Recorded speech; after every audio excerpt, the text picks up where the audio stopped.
យកអង្កែបចេញពីឥណ្ឌូរបស់លោកហួតហាក់ដែលជារដ្ឋមន្ត្រីក្រសួងទេសចរនេះគឺជាសម្ដីពិតនៃចរិតរបស់រដ្ឋមន្ត្រីខ្មែរយើងមួយចំនួនអញ្ចឹងទេវាអត់មានអីរឿងព័ត៌មានប្រឌិតអីទេប៉ុន្តែដល់ពេលចេញរឿងអង្កែបក្នុងដងហ្នឹងមកវាคล้ายទៅជារឿងពវៀងអាហ្នឹងឲ្យទៅជាព្រឹត្តិការណ៍វាយចែកគ្ន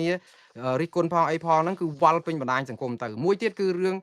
លោកហួតហាក់ដដែលហ្នឹងក៏អារឿងពិតមួយទៀតគឺរឿងចង់ប្រលឹះតួលេខយកតែបរិមាណអត់គុណភាពរឿងភ្ញៀវទេសចរមានជាង20លានអ្នកដែលប្រជាពលរដ្ឋខ្មែរមានអត់ដល់18លានផងរួចទៅអ្នកដែលមកលេងស្រុកខ្មែរហ្នឹងគឺភ្ញៀវថយចុះ50%ទៀតវាទៅជាឡើង20លានអ្នកដល់ចុងក្រោយមកបកស្រាយថាអាហ្នឹងជាចំនួនដងអ្នកឯណានោះវិញទៅអាហ្នឹងទៅជាព័ត៌មានពិតនៃចរិតរបស់មន្ត្រីខ្មែរប៉ុន្តែយូរទៅជាព័ត៌មានបំពុលទៅវិញដោយសារតែប្រជាពលរដ្ឋរិះគន់អត់ឈប់ចឹងចេះតោងទៅតោងមករៀលដាល់ភ្លើងឆេះព្រៃចឹងទៅហើយនឹងចុងក្រោយទៀតគឺមានតាក់ទងនឹងរឿងខ្មែរយើងដែលជាស្ត្រីខ្មែរម្នាក់ដែលបានលក់លេអនឡាញឬអីហ្នឹងមក deal មាក់ងាយស្ត្រីខ្មែររើសអើងថាខ្មៅថាអាក្រក់ដូចជនស្បែកខ្មៅអូយរឿងមកកណកដកហ្នឹងគឺថាវល់ពេញបណ្ដាញសង្គម Facebook សំបីនាងតាមពិតជារឿងពិតទេជាចរិតពិតរបស់ខ្មែរយើងមួយចំនួនដែលវាមិនមែនរឿងអីប្លែកទេព្រោះគាត់ធ្វើតែអញ្ចឹងទេគ្រាន់តែថាមិនបានមកចេញតាមបណ្ដាញសង្គមឲ្យលឺច្បាស់អញ្ចេះទៅលឺជជែកគ្នាក្នុងទៀមកាហ្វេឬក៏តុកបាយអីយូរហើយប៉ុន្តែដល់អត់ចេញជាសាធារណៈដល់ពេលចេញអញ្ចឹងគឺវាហាក់បីដូចជាដែលគេហៅស្មៅមួយតងដែលធ្វើឲ្យបាក់ខ្នងគោអាហ្នឹងគឺយើងដាក់ឯងមកកណមកពីមុនអត់អីចេះគោចេះនៅដាក់បានដល់ថែមតែមួយតងទៀតទុនជើងបាក់ប្រាវដូចទឹកមួយដំណក់ដែលធ្វើឲ្យដាក់ទៅលើកែវដែលមានទឹកពេញព្រៀបទៅហើយហៀកពុបខ្ចាយតែម្ដងអញ្ចឹងទៅក៏រលរឿងជជែកគ្នាសុំទោសយ៉ាងម៉េចក៏តាមមិនសុកក៏មិនអីនៅវាយឥឡូវអត់ទាន់ឈប់ទេហើយជារឿងទាំងអស់នេះคล้ายទៅជាការបង្វែរព្រឹត្តិការណ៍ដែរអញ្ចឹងហើយបានជាមានខ្មែរយើងបងប្អូនយើងក៏ណែនាំដែរថាសុំឲ្យផ្អាកអាការវល់តាមព្រឹត្តិការណ៍ដែលគេអាចនឹងបង្កើតឡើងបែបនេះខ្លះដែរហ្នឹងគឺឲ្យវិលមកនិយាយពីរឿងព្រំដែនខ្មែរថៃយកអស់40 70កន្លែងហើយនាំគ្នាសម្រាំងសម្រួចតតាំងទៅរដ្ឋាភិបាលកម្ពុជាឲ្យដាក់ពាក្យប្តឹងទៅតុលាការព្រំដែនអន្តរជាតិនិងយុតិធធម៌អន្តរជាតិឲ្យឆាប់តាមដែលអាចធ្វើទៅបានអញ្ចឹងទៅបាទខ្ញុំជឿថាសំណុំពររបស់ប្រជាពលរដ្ឋនេះជាសំណុំពរសមស្របដែរទេព្រោះអីរឿងមួយចំនួននេះវាកើតឡើងជា allergy ទេប៉ុន្តែកុំអូសវាឲ្យលើសពីអ្វីដែលវាអាក្រក់ស្រាប់ទៅហើយនឹងគឺយើងរកមើលថាតើអ្នកជាឱកាសនយោបាយគេអាចបង្វែងពង្រៀងឲ្យយើងវល់នឹងរឿងហ្នឹងយូរប៉ុណ្ណាទៀតយើងត្រូវបញ្ញាប់ងាកមករើសយកគោលដៅរបស់យើងគឺទីឲ្យថៃចាក់ដីមកខ្មែរវិញបាទឥឡូវខ្ញុំស្លេះរឿងនេះប៉ុណ្ណេះហើយខ្ញុំបញ្ចប់រឿងមួយតទៅរឿងពីរទៀតតទៅនឹងអាមេរិកអឺផ្ដល់វគ្គបណ្ដុះបណ្ដាលដល់មន្ត្រីនគរបាលខ្មែរអំពីអំពើជួញដូរមនុស្សបាទតាមពិតអាមេរិកហ្នឹងក៏ចិត្តល្អណាស់ដែរព្រោះអីបណ្ដុះបណ្ដាលមន្ត្រីខ្មែរនេះគឺពីស្ថានទូតអាមេរិកមានសេចក្តីថ្លែងការណ៍របស់គាត់ថានាយកដ្ឋានសន្តិសុខការទូតនៃក្រសួងការបរទេសអាមេរិកតាមរយៈការិយាល័យស៊ើបអង្កេតឧក្រិដ្ឋកម្មក្រៅប្រទេសប្រចាំនៅស្ថានទូតអាមេរិកនៅកម្ពុជាបានរៀបចំវគ្គបណ្ដុះបណ្ដាលដល់មន្ត្រីនគរបាលកម្ពុជាចំនួន103រូបស្ដីពីការយល់ដឹងអំពីការជួញដូរមនុស្សបច្ចេកទេសសម្ភាសការស្វែងរកជនបន្លំអត្តសញ្ញាណនិងសុវត្ថិភាពរបស់មន្ត្រីវគ្គបណ្ដុះបណ្ដាលទាំងនេះជួយពង្រឹងភាពជាដៃគូឲ្យកាន់តែស៊ីជម្រៅរវាងស្ថានទូតអាមេរិកនិងសមត្ថកិច្ចអនុវត្តច្បាប់កម្ពុជាដើម្បីប្រយុទ្ធប្រឆាំងនឹងការជួញដូរមនុស្សការពង្រឹងសន្តិសុខព្រំដែននិងកសាងសមត្ថភាពអនុវត្តច្បាប់ឲ្យមាននិរន្តរភាពបាទនេះគឺជាការល្អជាឆន្ទៈល្អរបស់អាមេរិកជួយគ្នាទៅកម្ពុជាត្រូវការអ្នកឯកទេសជំនាញច្រើនពីក្រៅប្រទេសដើម្បីជួយបំពាក់បំពន់មន្ត្រីយើងដែរហើយមិនខាតបង់ទេបើគេជួយក៏រឹតបន្តឹងចំណងតាក់ទងល្អរវាងអាមេរិកនិងខ្មែរដែរប៉ុន្តែបើអាមេរិកគេបោះដៃលូកទៅពង្រឹងហើយយើងនឹងក៏ដូរផ្សះផ្សាស្ដារសិទ្ធិមនុស្សប្រជាធិបតេយ្យដោះលែងកញ្ញាសេងធីរីអីមកព្រោះគាត់ជាខ្មែរអាមេរិកដែរដើម្បីចង់ស្អំអានឹងឲ្យប្រសើរព្រោះរឿងអាមេរិកគេចង់ទៅជួយយើងទេឲ្យតែយើងជួយខ្លួនឯងហើយគឺរឿងអាមេរិកជួយអូស្ត្រាលីជួយកាណាដាជួយនេះខ្ញុំស្គាល់ហើយខ្ញុំបកប្រែមន្ត្រីទាំងអស់នេះទៅបង្រៀនមន្ត្រីខ្មែរ25ឆ្នាំហើយបងប្អូនអត់ទៅមុខទេនៅតែប្រងឯងព្រោះវាមិនមែនជាការគេខំប្រឹងជួយយើងទេគឺវាមកប្រព័ន្ធដឹកនាំរដ្ឋយើងដែលមានអំពើពុករលួយប្រព័ន្ធខ្វះវិមជ្ឈការខ្វះអភិបាលកិច្ចល្អខ្វះនីតិរដ្ឋរំលោភសិទ្ធិមនុស្សបំផ្លាញប្រជាធិបតេយ្យទាំងអស់នេះមន្ត្រីខ្មែរបំពាក់បំពន់រៀនហែងឡើងពេញខួរក្បាលយ៉ាងណាក៏ទៅអនុវត្តស្អីអត់កើតដែរព្រោះប្រព័ន្ធយើងវាធ្វើឲ្យកញ្ញាញ់ខួរមន្ត្រីអស់លោកនឹងខំប្រឹងដាច់ខ្យល់ស្លាប់ក៏អត់ទៅយកជំនាញនឹងទៅប្រើប្រាស់អីបានដែរវាហាក់បីដូចជាដាវមុតក្នុងស្រោមបងប្អូនយកទៅដាក់នៅក្នុងស្រោមយកទៅចាក់ស្អីគេកើតវាស្រោមនឹងវារុំដាវនឹងទៅឲ្យមិនអាចធ្វើអីកើតទេតោះតែយើងកែប្រែគោលនយោបាយថ្នាក់ជាតិរបស់យើងឲ្យល្អហើយមន្ត្រីខ្មែរមិនល្ងងជាងមន្ត្រីបរទេសទេខួរក្បាលខ្មែរមិនល្ងងក្នុងការគ្រាន់តែប្រយុទ្ធប្រឆាំងការជួញដូរមនុស្សមិនចេះដែរទេខ្វះស្អីគេរៀនអនឡាញគេរៀនពីបច្ចេកវិទ្យាពីស្អីក៏បានដែរឥឡូវនេះអ្នកណាក៏រៀនចេះដែរប៉ុន្តែចេះនឹងយកមកធ្វើអីបើយើងនិយាយអីក៏មិនបានធ្វើអីក៏មិនកើតពុកលលួយពេញទឹកពេញដី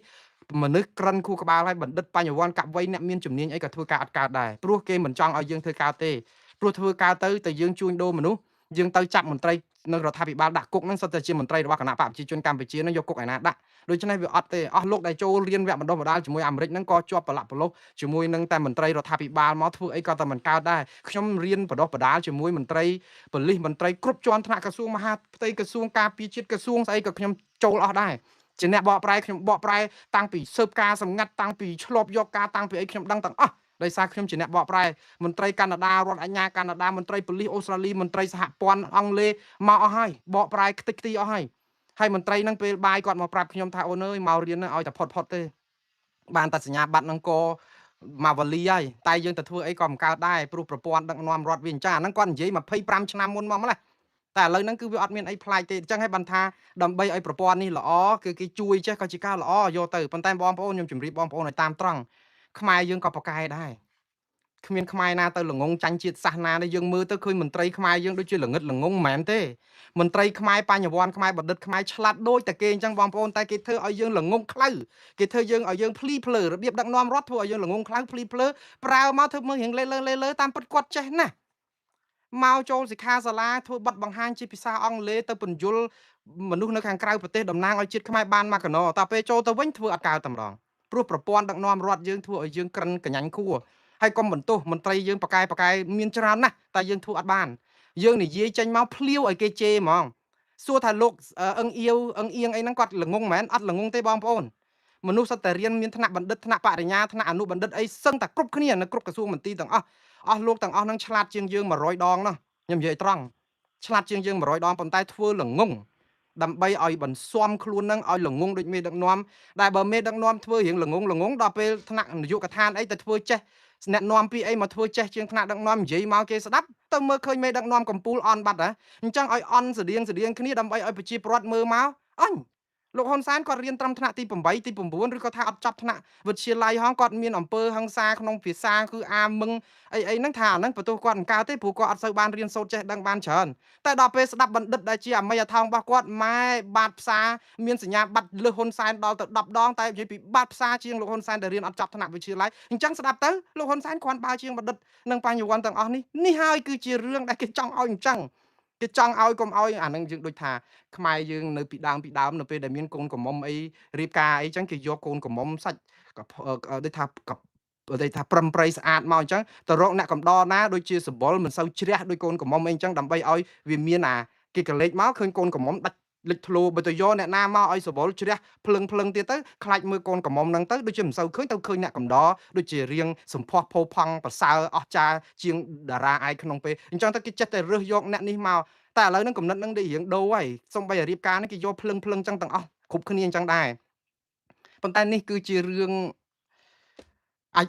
ដូចថាខ្ញុំមិនមែនតែខ្ញុំសរសើរនៅសិល្បៈនៅក្នុងមន្ត្រីខ្មែរយើងនៅក្នុងការធ្វើឲ្យប្រជាពលរដ្ឋជេរប៉ុន្តែបងប្អូនជេរបងប្អូនស្ដីឲ្យមន្ត្រីអស់លោកនៅស្រុកខ្មែរហ្នឹងមិនមែនល្ងងទេណាមន្ត្រីនៅក្នុងគណៈបកប្រជាជនកម្ពុជានេះគឺជាធនធានមនុស្សដ៏មហាសាលខ្ញុំនិយាយពិតបកមិត្តភក្តិខ្ញុំច្រើនណាស់មិត្តភក្តិខ្ញុំ99%សប្ថ្ងៃហ្នឹងមិត្តភក្តិខ្ញុំណាអ្នករៀនជាមួយគ្នាចប់នៅសាលាភាសាបរទេសឬក៏នៅកន្លែងផ្សេងទៀតដែលជាមិត្តភក្តិជាកូនសិស្សខ្ញុំដែលជាប៉កែមានបណ្ឌិតមានអីទាំងអស់ប៉កែជាងខ្ញុំ10ដងទៅ100ដងទៀតអស់លោកកំពុងតែធ្វើការឲ្យគណៈបកប្រជាជនកម្ពុជាទៅសប្ថ្ងៃហើយខ្ញុំនៅគោរពពួកគាត់ប៉កែណាស់បងប្អូនប៉ុន្តែគេធ្វើឲ្យខួរក្បាលគាត់ហ្នឹងទៅជាមនុស្សលេលើលប់សតិអស់តែម្ដងដោយសារអីគេអត់ឲ្យធ្វើអីឲ្យធ្វើទៅមកយកទៅសងតែស្កអាជ័យធ្លាក់ទឹកហើយឲ្យទៅព្រោះអត់ឲ្យធ្វើប្រសើរជាងថ្នាក់ដឹកនាំទេថ្នាក់ដឹកនាំប៉ុណ្ណឹងណែឯងកុំមកលូតខ្ពស់ពេកតែលូតខ្ពស់ពេកស្ដាប់ទៅថ្នាក់ដឹកនាំដែលនិយាយបាតផ្សារផ្ដេសផ្ដាស់ឬក៏អាមឹងឬក៏ស្អីប្រសេកប្រសាចហ្នឹងគឺយើងស្ដាប់មកវាទៅជាមន្ត្រីសារក្រោយនេះគ្រាន់បើជាងទាំងអស់វាទៅជាអាប់អោនកិត្តិយសថ្នាក់ដឹកនាំពីមុនដែលធ្លាប់ប្រើភាសាអសុរោះប្រើភាសាអីឬក៏យើងគិតថាគាត់អត់សូវចេះដឹងអីហ្នឹងវាទៅឃើញអ្នកក្រោយគ្រាន់បើជាងចឹងគេអត់ធ្វើអញ្ចឹងទេគេធ្វើឲ្យមើលមកហ្នឹងគឺអ្នកក្រោយហ្នឹងមានសញ្ញាបត្របណ្ឌិតក្រាលកតេលដេកក៏ដោយគឺអន់ជាងលោកហ៊ុនសែនដែលរៀនអត់ចប់ថ្នាក់ high school ឆ្ងាយណាស់នេះគឺជារឿងនយោបាយសុទ្ធសាធដែលធ្វើឲ្យបញ្ញវន្តបណ្ឌិតកវីរបស់យើងហ្នឹងគឺកាញ់ខួរលេលើចឹងមកអាហ្នឹងគេធ្វើឲ្យយើងខ្លៅមិនមែនល្ងងទេខ្ញុំម្ដងទៀតណាខ្ញុំនៅតែទទួលស្គាល់ថាកម្ពុជាអត់ខ្វះធនធានមនុស្សទេធនធានមនុស្សនៅក្នុងគណៈបកប្រជាជនកម្ពុជានេះក៏ច្រើនសន្ធឹក ហើយអត់មានអីដែលថាជារឿងនិយាយមកគ្រាន់តែការពារគណៈបកនេះអត់ទេក៏ប៉ុន្តែធនធានទាំងអស់នេះគឺដូចជាឈើពុកទៅកវាត់ចោលអញ្ចឹងដោយសារតែយើងអត់យកធនធាននឹងមកប្រើឲ្យមានប្រសិទ្ធភាពទេគឺយើងប្រើដើម្បីអាចជ័យធ្លាក់ទឹកដូច្នេះយូរទៅគំនិតរបស់បញ្ញវន្តបណ្ឌិតនេះនឹងក្រិនហើយកវាត់ចោលក្បត់មនសិការក្បត់ឧត្តមគតិคล้ายទៅជាបញ្ញវន្តសំងំសក់គ្រប់គ្នាអស់លោកនឹងរស់នៅក្នុងការឈឺចាប់មនសិការជេរស្ដីឧត្តមគតិជេរស្ដីអស់លោកមួយជីវិតព្រោះអស់លោកជាបញ្ញវន្តប៉ុន្តែសួរមកវិញសួរថាឲ្យគាត់ធ្វើអីគឺគាត់បន់ស្រន់រាល់ថ្ងៃនោះដុតធូបបន់ស្រន់ឲ្យតែថ្ងៃណាមានការផ្លាស់ប្ដូរទេព្រោះគាត់ដូរអត់កើតក៏បន់ឲ្យតែមានការផ្លាស់ប្ដូរជីវិតជាមានទៅមានការដូររបៀបដឹកនាំរដ្ឋដើម្បីពួកគាត់អាចយកអាសតិសម្បញ្ញញ្ញៈបញ្ញាញាណគាត់យកមកប្រើគេរងចាំឱកាសហ្នឹងអញ្ចឹងតាបងប្អូនអញ្ចឹងហើយបានជាខ្ញុំលើកទឹកចិត្តឲ្យបងប្អូនថាបើជ្រុលជាអញ្ចឹងហើយបោះឆ្នោតបដូរមកពេលទៅបើសិនជាគណៈបកប្រជាជនកម្ពុជាអត់កែទេដូរគាត់ចោលបើសិនជាគាត់កែឲ្យមកដូរ180ដឺក្រេដើម្បីដោះស្រាយអាបញ្ហាដែលយើងលើកឡើងហ្នឹងបោះឆ្នោតឲ្យគាត់វិញទៅអត់ចង្រៃទេវាអត់មានខាតពេលទេដូរម្ដងមើលមួយអាណត្តិមើលឲ្យវាប្លែកមើលយើងហាងមួយដែលយើងហូបអត់កើតមកហូបរៀករុះឈឺពោះទៅហូបហាងហ្នឹងរាល់ថ្ងៃលូអូយកោតទេហូបកោតទេប្រៃណាស់ហាងហ្នឹងមកជូរដូចសាបស្លេមស្អីដូចថាអត់ឆ្ងាញ់ហើយអូយអត់កក្រិចតែស្អែកឡើងទៅទៀតខាងស្អែកទៅទៀតចុះអាហាងគេ2 3ទៀតហ្នឹងគេបើកប្រសាចហ្នឹងហេតុអីក៏មិនចូលទៅភ្លក់មួយម៉ាត់មើលវាឆ្ងាញ់ឬក៏វាអន់ជាងហាងហ្នឹងប៉ុណ្ណាបើទៅឆ្ងាញ់យើងហូបទៅហើយបើអត់ឆ្ងាញ់ទេមកហាងវិញហើយមកប្រាប់ម្ចាស់ហាងផងកែយើងស្រឡាញ់ចង់ចូលហូបហាងហ្នឹងក៏ប៉ុន្តែកុំធ្វើកក្រិចចឹងខ្ញុំជប់មកតែយើងអត់មានទេឆ្ងាញ់ក៏ហូបមិនឆ្ងាញ់ក៏ហូបរៀកក៏ហូបរុះក៏ហូបកក្រិចក៏ហូបរួចទៅមកអង្គុយយំអត់មានជួយខ្លួនឯងសោះយើងជាអតិថិជនយើងមានសិទ្ធិដែលមិនទៅហាងហ្នឹងព្រោះយើងមានលុយបង់យើងមានសម្លេងឆ្នោតយើងជាម្ចាស់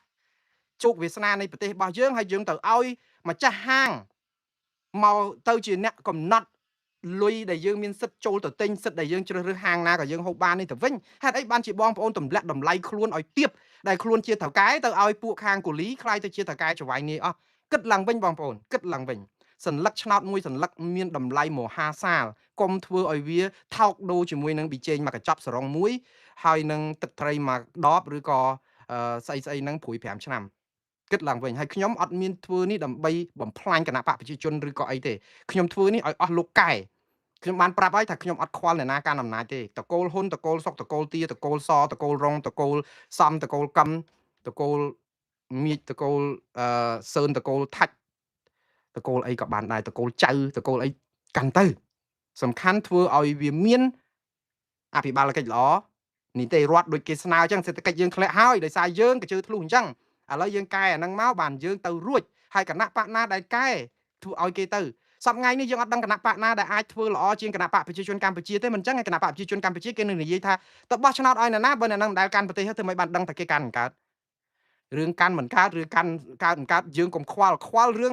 អ្នកនៅកាន់ហ្នឹងវាកាន់អត់កើតទៅហើយដូច្នេះយើងវាហាងហូបមិនកើតហើយយើងត្រូវតែដើរទៅញ៉ាំនៅហាងហ្នឹងទៀតគឺយើងទៅសម្រាប់ខ្លួនហើយហ្នឹងយើងអត់ជំរឿអញ្ចឹងអាហ្នឹងយើងធ្វើឲ្យយើងតល់ច្រកយើងកុំធ្វើឲ្យយើងជាមនុស្សតល់ច្រកបាទឆ្លៀតឱកាសនេះខ្ញុំសូមបន្តិចពីរឿងមួងណារ៉េតតាមពិតមួងណារ៉េតមិនមែនជាកម្មវត្ថុនៃព័ត៌មានទេតែមួងណារ៉េតសូមបិណ្ឌបាតបងប្អូនដែលយកឯកសារវីដេអូមួងណារ៉េតទៅផ្សាយបន្តដើម្បីរកទទួលទាន MMO ឬអីមួងណារ៉េតអត់ខាត់អត់ហាមអត់អីទេតែកុំរុញមួងណារ៉េតឲ្យដល់គៀនចិញ្ចាំងឲ្យសោះព្រោះអំពើធម្មទានអំពើបុណ្យនេះវាគួរតែបានជាការកុសលផលបុណ្យដែលមិនយកធ្វើបាបធ្វើទុកបុកម្នេញបងប្អូនអនុញ្ញាតឲ្យយកវីដេអូទៅប្រើដោយមិនតវ៉ាដោយមិនប្តឹងទៅ YouTube ឬក៏ Facebook អីទេព្រោះខ្ញុំគិតថាចែកគ្នារស់ឲ្យបងប្អូនរស់ព្រោះបងប្អូនយកទៅផ្សាយទៅបានលុយបានកាក់អីខ្លះក៏ល្អបងប្អូនខ្លះក៏មិនបានលុយបានប្រាក់អីក៏ជួយផ្សាយបន្តក៏ខ្ញុំអរគុណក៏ប៉ុន្តែកុំជ្រុលរហូតដល់កាត់តវីដេអូខ្ញុំឲ្យដូរចំណងជើងកាយពេកចំណងជើងខ្លះគឺជាចំណងជើងចង្រៃជាចំណងជើងរៅឆានជាចំណងជើងបង្កចំនួនហើយចំណងជើងបែបនេះបើសិនជាបងប្អូនទាំងអស់គ្នាអ្នកណាដែលយកវីដេអូមួងណារ៉េតទៅប្រើហើយបងប្អូនប្រហែលជាដឹងហើយព្រោះមើលវីដេអូខ្ញុំរាល់ថ្ងៃកំពុងកាត់តសម្លេងខ្ញុំរាល់ថ្ងៃយកទៅប្រើយកទៅអីហ្នឹងណាអ្នកណាក៏ដោយដែលយកវីដេអូខ្ញុំទៅដាក់ចំណងជើងបន្ថែមលាបពណ៌ដូចជាមួងណារ៉េតបន្ទលះអ្នកនេះឲ្យណាណីកុំឲ្យភ្លើបាត់ភ្លើអីចឹងឧទាហរណ៍ទៅយកវីដេអូខ្ញុំទៅកាត់ត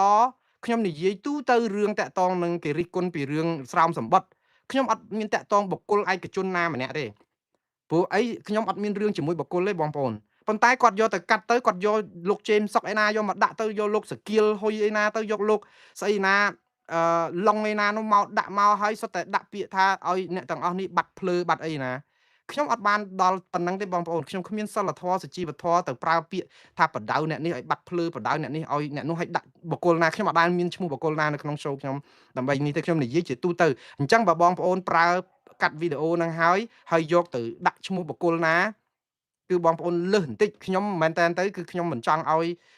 មានការចោទប្រកាន់មកហ្នឹងថាខ្ញុំពៀលាពៀលអសរោះអីទេអញ្ចឹងបងប្អូនជួយខ្ញុំណាដូរចំណងជើងនឹងឡើងវិញហើយរក្សាចំណងជើងដូចអ្វីដែលខ្ញុំផ្សាយក៏បានដែរហើយរក្សាខ្លឹមសារហ្នឹងមិនចាំបាច់លាបពណ៌បើសិនជាបងប្អូនមិនកែមិនដូរទេបើខ្ញុំបានឃើញហើយបើបងប្អូនណាបានឃើញអ្នកពលឹះថែមពាក្យហ្នឹងប្រាប់ខ្ញុំនឹងរាយការណ៍ទៅ Facebook និង YouTube ឲ្យ block អគ្គនានីបងប្អូនចោលហើយសុំទោសខ្ញុំមិនពមៀនទេខ្ញុំគ្រាន់តែប្រាប់ថាវាហួសហេតុពេកយកវីដេអូខ្ញុំទៅផ្សាយខ្ញុំមិនតឹងរករឿងអីផងខ្ញុំខំគេងអត់បានគេងមួយយប់បាន4 5ម៉ោងផលិតមាតិកាដើម្បីឲ្យជាធម៌ទានបងប្អូនយកទៅចែកផ្សាយល្អហើយបានលុយបានកាក់រឹតតែខ្ញុំសប្បាយចិត្តជួយខ្ញុំមិនទោមិនញទេព្រោះខ្ញុំតាំងពីបងប្អូនជួយផ្សព្វផ្សាយមកគឺអាព័ត៌មានខ្ញុំក៏បានទូលំទូលាយបើតែគេលែងមកមើលខ្ញុំនិយាយទៅការមើលព័ត៌មានខ្ញុំហ្នឹងគឺវាមិនកើនលឿនច្រើនទេព្រោះអីបងប្អូនចែកចាយផ្សាយខ្ញុំសប្បាយចិត្តទៅវិញទេល្អ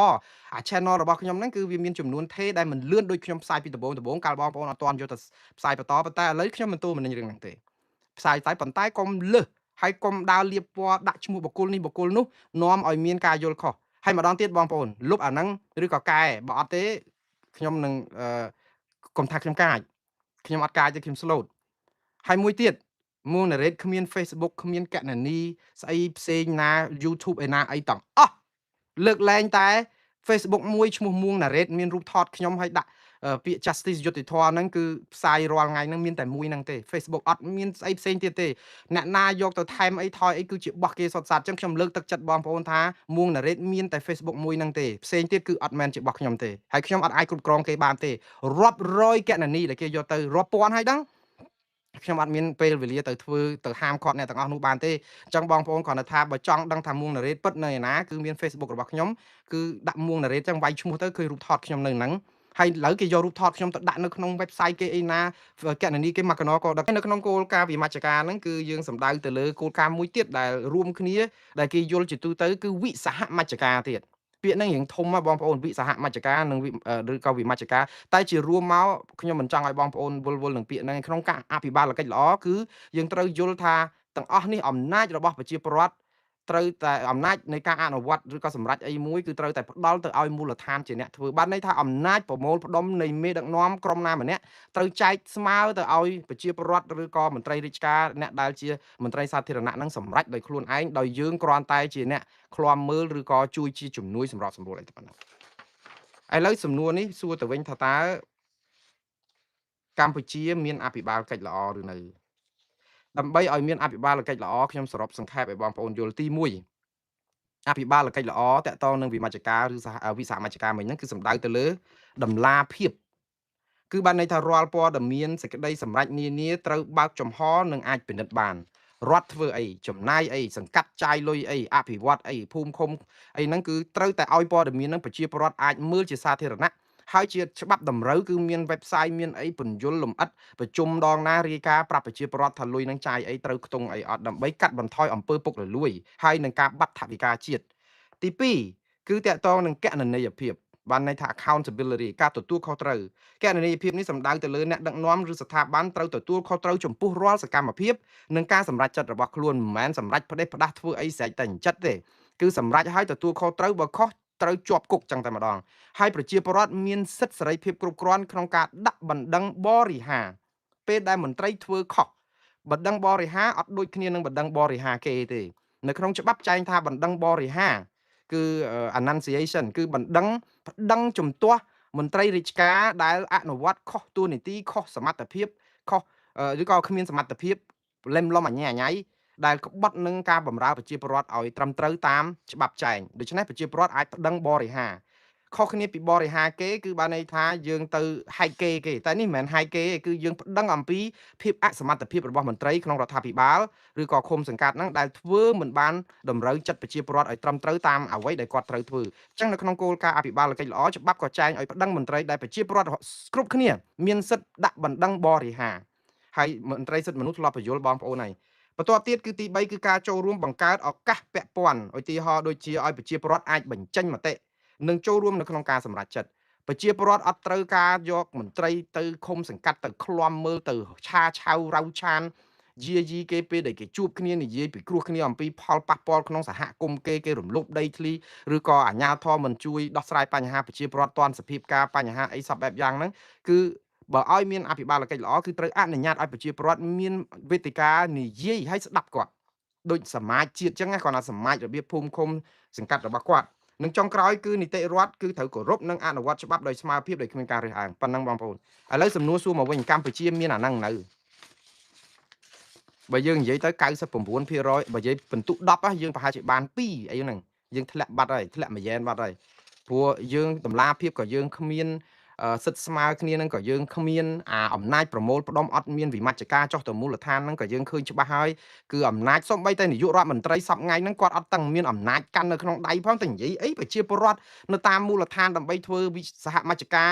រឬក៏វិមជ្ឈការអំណាចទៅមូលដ្ឋានហ្នឹងព្រោះយើងមើលលោកហ៊ុនម៉ាណែតអត់តឹងធ្វើអីផងហ្នឹងអង្គុយនៅកៅអីបើករថយន្តនៅមុខហ្នឹងគាត់អង្គុយអោបដៃដាក់ដៃទៅក្រោយឲ្យគាត់កាន់ចកោតហ្នឹងជានាយករដ្ឋមន្ត្រីអត់តឹងមានអំណាចប្រតិបត្តិផងហើយទៅមានបំណាចអីប្រជាពលរដ្ឋនៅមូលដ្ឋានអានេះហើយដែលជារឿងបញ្ហាហើយរឿងហ្នឹងហេតុអីបានប៉ះពាល់រឿងសេដ្ឋកិច្ចហេតុអីប៉ះពាល់នឹងវិបត្តិសេដ្ឋកិច្ចហេតុអីបានជា IMF ទីឲ្យយើងកែបើគ្មានតម្លាភាពបើគ្មានអភិបាលកិច្ចល្អដូចខ្ញុំបញ្យល់បើគ្មាននីតិរដ្ឋទេគឺបានន័យថាវាជាប្រទេសអាណាធិបតេយ្យគ្មានច្បាប់ទម្លាប់ដូច្នេះការស្ដារសេដ្ឋកិច្ចឡើងវិញគឺគ្មានថ្ងៃស្ដារបានទេព្រោះអីលុយហ្នឹងវាដូចកញ្ជើធ្លុះចឹងកំពុងតែនៅតិចតួចចឹងវាត្រូវហូរតាមកញ្ជើនិងប្រហោងកញ្ជើធ្លុះហ្នឹងទៅអស់ទៀតដាក់ប្រមាណក៏មិននៅដែរព្រោះវាធ្លុះដូចកញ្ជើធ្លុះដូចគេហៅដូចរឿងស្រីកញ្ជើធ្លុះតាមពិតឥឡូវនេះវាទៅប្រុសកញ្ជើធ្លុះវិញព្រោះអីអ្នកកាន់ប្រទេសយើងភាគច្រើនប្រុសបើស្រីប្រហែលជាអាចយកអីមកញុកអាកញ្ជើហ្នឹងឲ្យលែងធ្លុះបាត់ហើយព្រោះអីបើតាមមើលស្រីជាប់ពន្ធនាគារមានមិនដល់5%ហ្នឹងប្រុស95%គួរតែលើកដំកើងស្ត្រីឲ្យកាន់ការប្រទេសឲ្យបានច្រើនលើសលប់ទៅបើកាត់បន្ថយអាហ្នឹងអស់បើថាវាអត់អីសោះក៏បានស្ត្រីឡើងមកក៏គ្រាន់បើជាងបរោះសពថ្ងៃដែរមិនអញ្ចឹងណាមួយទៀតមើលតែយើងគិតមើលថាតើយើងដោះស្រាយបញ្ហាសេដ្ឋកិច្ចយ៉ាងម៉េចមុខមាត់ជាតិយើងគឺនៅលើឆាកអន្តរជាតិដោយសារតែអង្គើគ្មាននីតិរដ្ឋគ្មានតម្លាភាពវាអង្គើពុករលួយចាក់ស្រេះហ្នឹងហើយបានមានអា scam online ហ្នឹងយ៉ាងក៏ក្រាក់ពេញផ្ទៃប្រទេសខូចឈ្មោះប្រទេសជាតិយើងទាំងស្រុងហើយឥឡូវដោយសារតែអាតម្លាភាពដោយសារតែនីតិរដ្ឋដោយសារភាពគ្មានប្រជាធិបតេយ្យគ្មានសិទ្ធិមនុស្សហ្នឹងធ្វើឲ្យមានចំនួនចម្បាំងរាំងចូលជាមួយថៃមើលងាយយើងដោយសារតែយើងបាត់សាមគ្គីភាពផ្ទៃក្នុងយើងឆ្លោះគ្នាយើងងើបមួយវាយមួយយើងបំផ្លាញសិទ្ធិមនុស្សបំផ្លាញប្រជាធិបតេយ្យគេវាយយើងប្រាវខ្ទេចខ្ទីយកដីយើងអស់70កន្លែងទៀតហើយតែធ្ងន់ទៀតអាសេដ្ឋកិច្ចកំពុងដាបមកបិទព្រំដែនបិទអីទៀតអាតំណែងទិញដូរជួញដូរធ្វើឲ្យពិភពលោកមើលមកភ្ញៀវទេសចរអីគេខ្លាចស្រុកខ្មែរលែងមកចូលលេងស្រុកខ្មែរភ្ញៀវថយចុះអស់50%ជាងថៃគេនៅភ្ញៀវដដែលយើងកាន់តែយើងទប់ខ្មែរថៃឡើងភ្ញៀវហូរចូលទៅថៃកាន់តែច្រើនហើយយើងថាថៃចិត្តដាច់ខ្យល់ងាប់ហើយតែអ្នកដែលចិត្តដាច់ខ្យល់ស្លាប់ទៅជាខ្មែរទៅវិញទេហើយទៅយើងអត់ព្រមកែអានេះដែលជារឿងគ្រោះថ្នាក់មន្ត្រីអង្គការសង្គមស៊ីវិលដូចជាលោកខុនថារ៉ូអីក៏លើកឡើងថានេះគឺជាគ្រោះថ្នាក់មួយធំណាស់សម្រាប់ប្រទេសកម្ពុជាតាក់ទងក្នុងវិស័យកែទំនងនីតិរដ្ឋឬក៏សិទ្ធិមនុស្សប្រជាធិបតេយ្យសិទ្ធិសហជីពសិទ្ធិអីហ្នឹងហើយឥឡូវសិទ្ធិសហជីពហ្នឹងដោយសារតែគ្មាននីតិរដ្ឋ EBA អីគេដកអស់20%ប៉ះពាល់វិស័យកាត់ដេរវិស័យពាណិជ្ជកម្មហ្នឹងទៀតហើយឥឡូវ GSP របស់អាមេរិកគេកំពុងថាយើងមានបញ្ហារំលោភសិទ្ធិការងារដោយសារគ្មាននីតិរដ្ឋដោយសារបញ្ហាសិទ្ធិមនុស្សជាធិបតេយ្យបញ្ហាអភិបាលកិច្ចអីហ្នឹងគេគ្រោងដាក់ពន្ធថែម10%ទៀតតនកម្ម GSP ហ្នឹងក៏អត់តន់ឲ្យយើងដែរអត់ប្រហែលឆ្នាំហើយតាំងពីមលាគណៈបកសង្គ្រោះជាតិមកដូច្នេះរឿងចំពោះមុខគឺរឿងធំជារឿងស្លាប់រស់កម្ពុជាត្រូវតែស្ដារទាំងអស់នេះបើអត់ចង់ស្លាប់បើសិនជាចង់ស្លាប់គឺមិនបាច់ធ្វើអីទេគឺប្រជាពលរដ្ឋទាំងស្លាប់ឯងហើយអានេះរឿងរូបិយប័ណ្ណអន្តរជាតិប៉ុន្តែនៅពេលដែលយើងមានរឿងដ៏ស្មុគស្មាញបែបនេះក៏យើងមានរឿងល្អមួយនៅប្រទេសកម្ពុជាដែលខ្ញុ